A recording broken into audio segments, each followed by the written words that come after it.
father's level of political, acumen. And it wasn't based on compromising his way. In the 1960s, they knew what he was teaching, and it had to be so confrontational. People don't understand, peace, that his name being Allah in the 1960s is already abrasive as hell. Like, it's abrasive, it's disrespectful to most black people to just be named Allah, like, you know what I mean? And then when you translate it, like, what does that mean? They go, no, it means God. It's like, how dare you? How dare you? That's even offensive to a Christian, that you would name yourself any other name of God, like, or God in anything.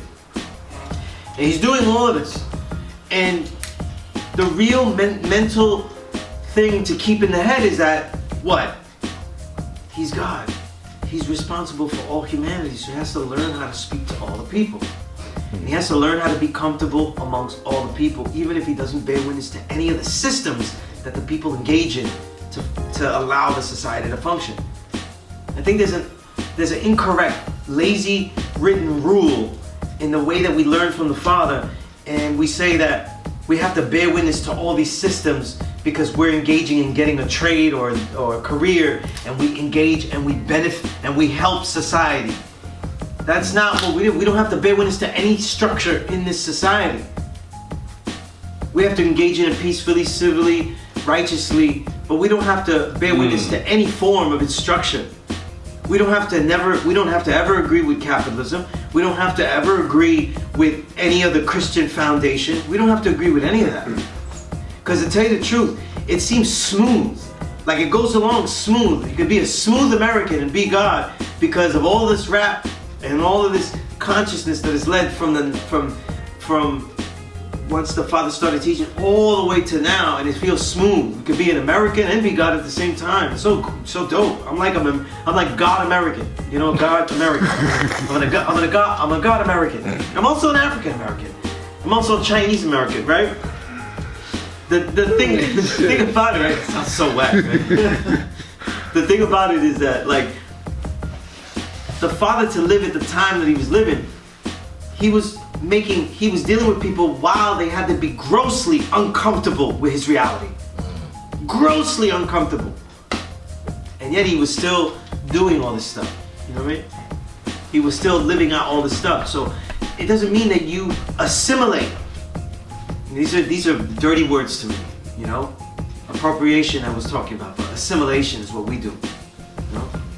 Once we assimilate, it means that we compromise certain ideals that we have of what could be the greatest type of system, and we never engage in trying to change or build up something new, and we just assimilate into that. Integration is one of the greatest examples of assimilation known in this country's history. How did that go? How's that going so far? Right? We assimilated, we took away all our businesses, and now all we talk about and never really get to do and have difficulty doing, like legitimate difficulty, not laziness difficulty, is supporting black business. We don't know how to do that. You know what I'm saying?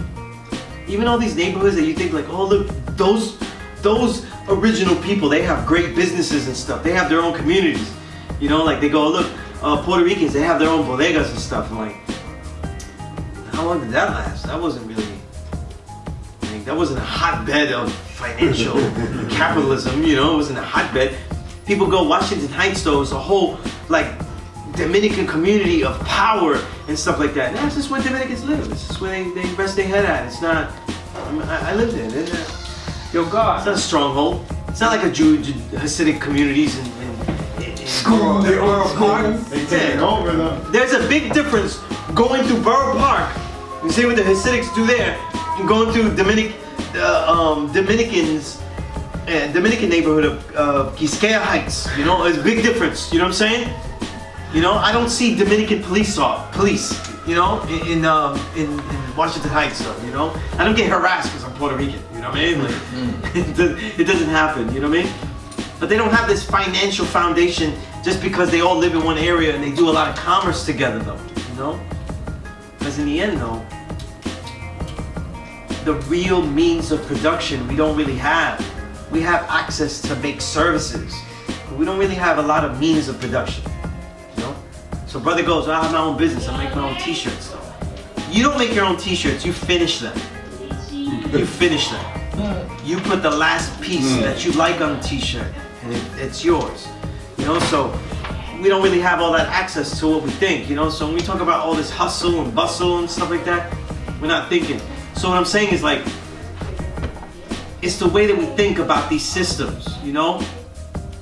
The way we think about voting and the way we think about this, like, we have to learn how to be a contradiction in this system instead of worrying so much about being a hypocrite, you know?